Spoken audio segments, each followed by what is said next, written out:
حضرت انس رضی اللہ تعالی عنہ سے روایت ہے،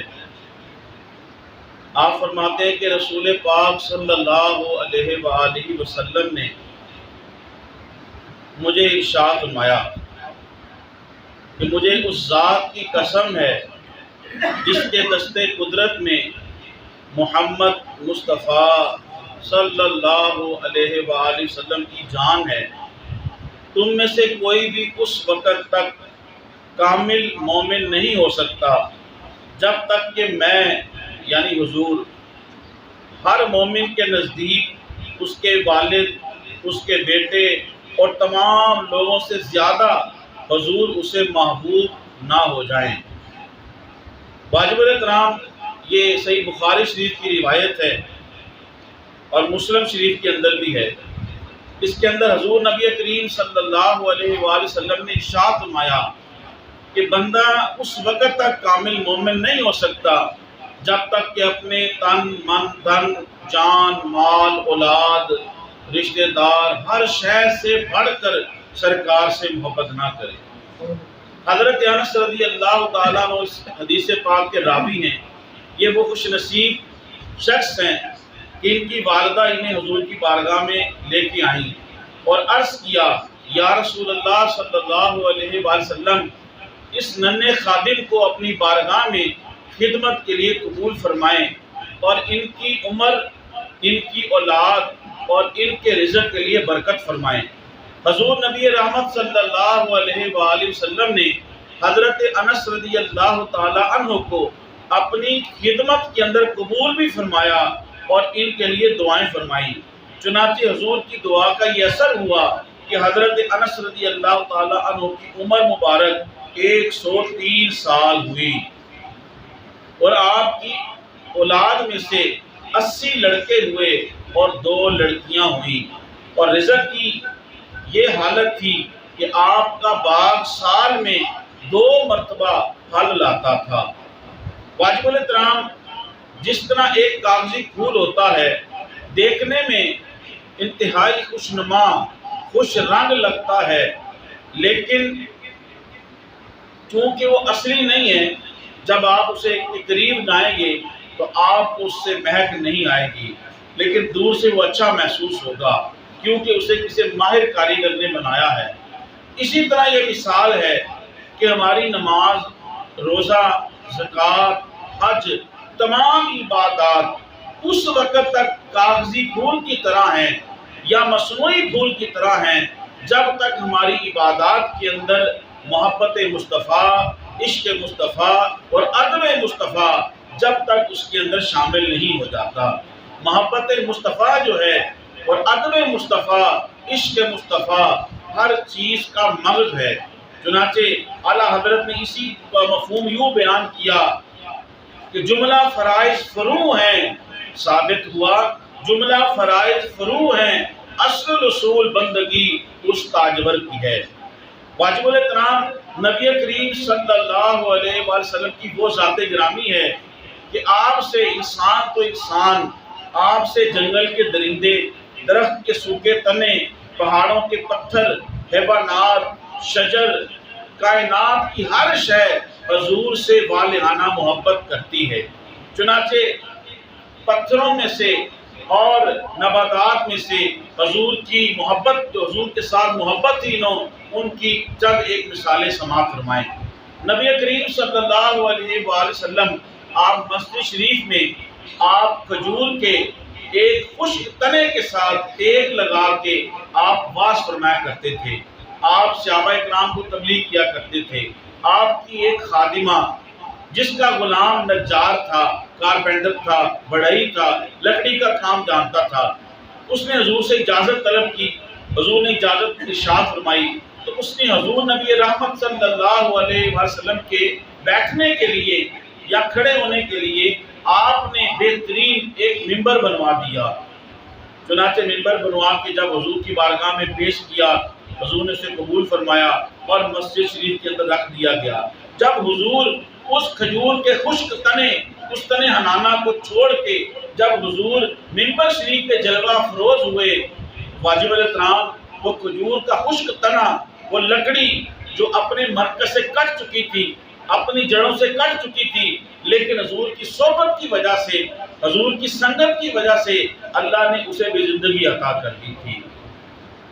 صحابہ کرام رضوان اللہ علیہ مجمعین، آپ فرماتے ہیں مسجد سے رونے کی آواز آنا شروع ہوئی کہ جیسے کوئی بچہ اپنی ماں کے فراق اور ہجر کے اندر رو رہا ہے۔ حضور کو معلوم ہوا، آقا کریم رحمت عالم صلی اللہ علیہ وآلہ وسلم آپ منبر شریف سے نیچے اترے اور آپ نے اس کھجور کے خشک تنے کو اپنے سینے کے ساتھ لگایا۔ صحابہ کرام فرماتے ہیں کہ رونے کی آواز ایسے ختم ہو گئی کہ جیسے کوئی روتا ہوا بچہ اپنی آغوش مادر میں آ جاتا ہے۔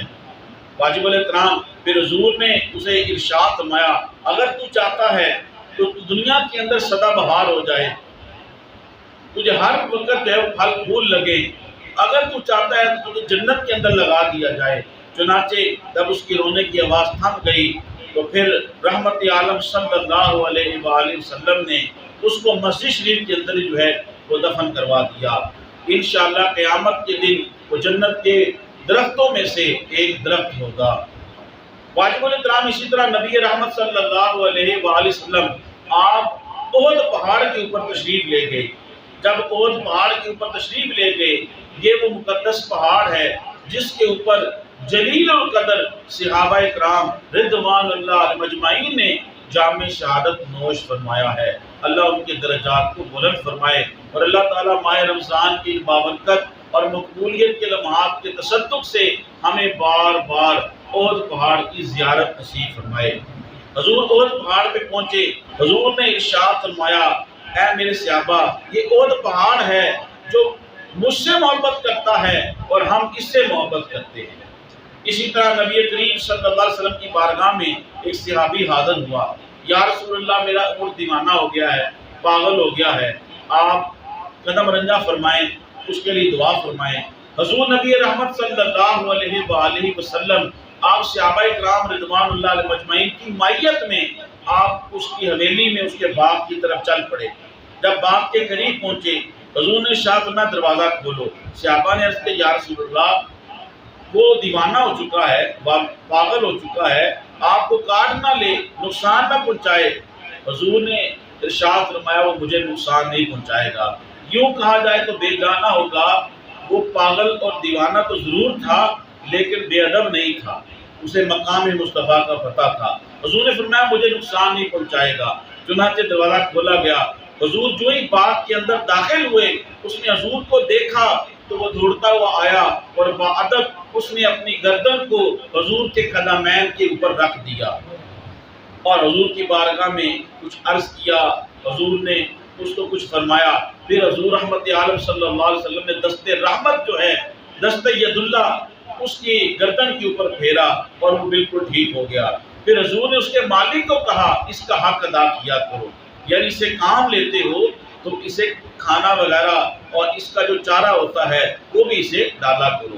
واجب الاحترام، اسی طرح نبی رحمت صلی اللہ علیہ وآلہ وسلم سے آپ جس درخت کے پاس سے گزرتے تو وہ آپ کے ساتھ محبت کا یوں اظہار کرتے، آپ پہ سلام پڑھتے، یا نبی سلام علیکہ، یا رسول سلام علیکہ۔ تو شجر دیکھ لیں، پتھر دیکھ لیں، نباتات دیکھ لیں، جانوروں کو دیکھ لیں، ہر مخلوق جو ہے وہ آپ کا ادب کر رہی ہے، بلکہ صرف آپ کا نہیں بلکہ آپ کی نسبت کی وجہ سے آپ کے غلاموں کا بھی ادب کرتی ہے۔ وہ حضرت سفینہ کا معروف واقعہ، جب شیر سامنے آیا تو آپ نے کہا کہ تمہیں معلوم ہے میں محمد کا غلام ہوں، میں محمد کا غلام ہوں صلی اللہ علیہ وسلم۔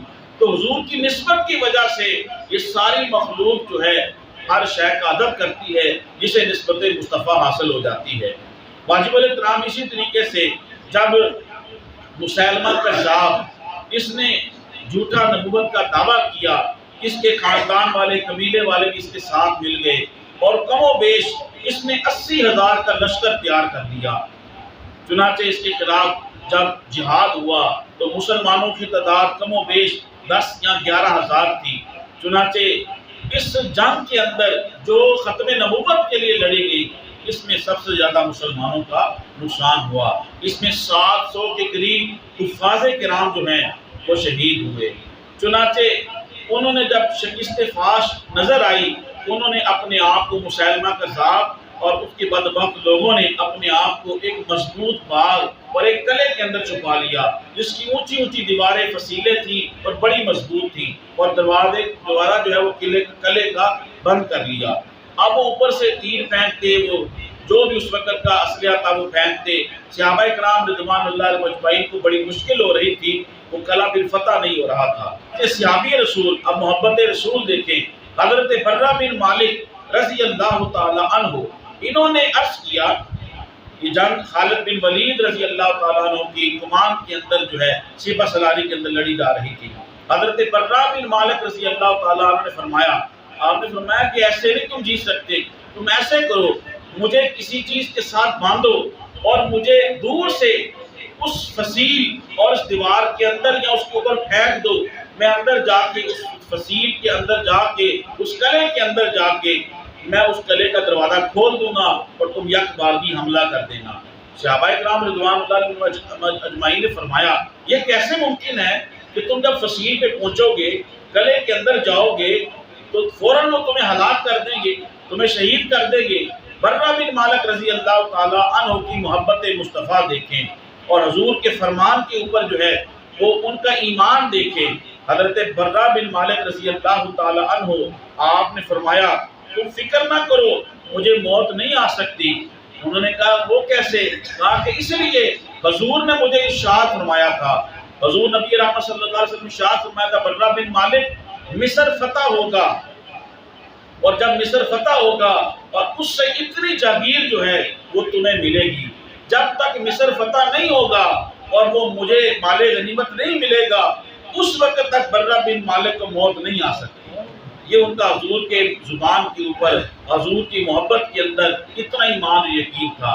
چنانچہ ایسا ہی ہوا، سیرت کے، تاریخ کے اوراق جو ہیں اور مغازی کی کتابوں کے جو اوراق ہیں وہ اس چیز کے گواہ ہیں کہ صحابہ کرام رضوان اللہ علیہم اجمعین کی جماعت نے حضرت برہ بن مالک رضی اللہ تعالیٰ عنہ کو دور سے پھینکا، انہوں نے اندر جا کے قلعے کی دروازے کو کھولا، صحابہ کرام رضوان اللہ علیہم اجمعین کی جماعت نے پھر ان کے اوپر حملہ کیا، اور یوں وہ بدبخت جو ہے مسیلمہ کذاب اور اس کے بدبخت جو لوگ تھے وہ اپنے انجام کو پہنچے۔ تو یہ صحابہ کرام رضوان اللہ علیہم اجمعین کی حضور کی محبت کے اندر یہ انداز تھے۔ چنانچہ حسان بن ثابت بولتے ہیں، یا رسول اللہ آپ جیسا ہنسی کسی آنکھ نے دیکھا ہی نہیں ہے، اور آپ جیسا حسن و جمال کا پیکر کسی ماں نے جنا ہی نہیں ہے۔ علامہ اقبال کہتے ہیں، وہی ہے طور جہاں پڑ گئی نگاہ تیری، وہی ہے چمن جہاں مسکرا دیا تو نے۔ اور پنجابی کے شاعر نے کہا، جتھے ماہی پپ دھردا ہے اتھے اگدا سرو دا بوٹا ہے۔ یوں ایک اور شاعر نے کہا کہ سب کچھ خدا سے مانگ لیا، تجھ کو مانگ کر اٹھتے نہیں ہیں ہاتھ میرے اس دعا کے بعد۔ جہاں جہاں سے گزر گئے وہاں وہاں سحر ہوئی، جہاں قدم نہیں گیا وہاں ہے رات آج بھی۔ کی محمد سے وفا تو نے تو ہم تیرے ہیں، یہ جہاں چیز ہے کیا لوح و قلم تیرے ہیں۔ واجب الاحترام، جس نے بھی حضور کے ساتھ محبت کے دعوے کو سچ کر کے دکھایا، جس نے بھی حضور کے عشق میں اپنے آپ کو جو ہے وہ کچھ جلا کے اور کچھ رلا کے دکھایا، اللہ نے اسے دنیا کے اندر بھی عزت عطا کی اور آخرت کی دائمی عزتیں بھی اسی کے لیے ہیں جس کی حضور کے ساتھ سچی اور والہانہ محبت ہے۔ اللہ تبارک و تعالیٰ ہمیں حضور کے ساتھ صحیح معنوں میں محبت اور اس محبت کے جو تقاضے ہیں اس میں پورا اترنے کی توفیق عطا فرمائے۔ آمین وما علیہ الا البلاغ۔ اللهم صل على سيدنا ومولانا محمد معدن الجود والكرم۔ ربنا ظلمنا انفسنا وان لم تغفر لنا وترحمنا لنكونن من الخاسرين۔ مالک کریم، ماہ رمضان شریف ہے، تیری رحمت عروج پہ ہیں، ہماری نماز فجر کو اپنی بارگاہ میں قبول فرما، چند لمحے ذکر و فکر کیا ہماری حاضری کو قبول فرما۔ ماہ رمضان شریف کی برکت سے ہمارے صغیرہ کبیرہ گناہوں کو معاف فرما، ہماری سیئات کو اپنے فضل سے حسنات میں تبدیل فرما، بیماروں کو شفا عطا فرما، جو مسلمان اس دنیا سے چلے گئے ان کی کامل مغفرت فرما، پریشان حالوں کی پریشانیوں کو دور فرما، مشکل زدوں کی مشکلوں کو آسان فرما۔ بے روزگاروں کو عزت کا روزگار عطا فرما، مالک کریم بے اولادوں کو صاحب اولاد بنا، جو مقروض ہیں ان کے قرضوں کو دور فرما، اسباب عطا فرما، مسبب الاسباب جو بے اسباب ہیں انہیں دین و دنیا کے بہترین اسباب عطا فرما۔ ایک نمازی بھائی نے دعا کی لی، دعا ان کے بھائی بیمار ہیں، دعا فرمائے اللہ انہیں صحت عطا فرمائے، انہیں شفا عطا فرمائے۔ جتنے بھی حاضرین موجود ہیں اور اس مائک کے ذریعے جہاں تک بھی جو لوگ ہمارے ساتھ شریک دعا ہے، مالک کریم سب کی نیک تمناؤں کو پورا فرما۔ واحفظنا فإنك خير الحافظين، واهدنا ونجنا من القوم الظالمين، وارزقنا فإنك خير الرازقين، وافتح لنا فإنك خير الفاتحين، واغفر لنا فإنك خير الغافرين، وصلى الله تعالى على خير خلقه محمد وعلى آله وأصحابه أجمعين برحمتك يا أرحم الراحمين۔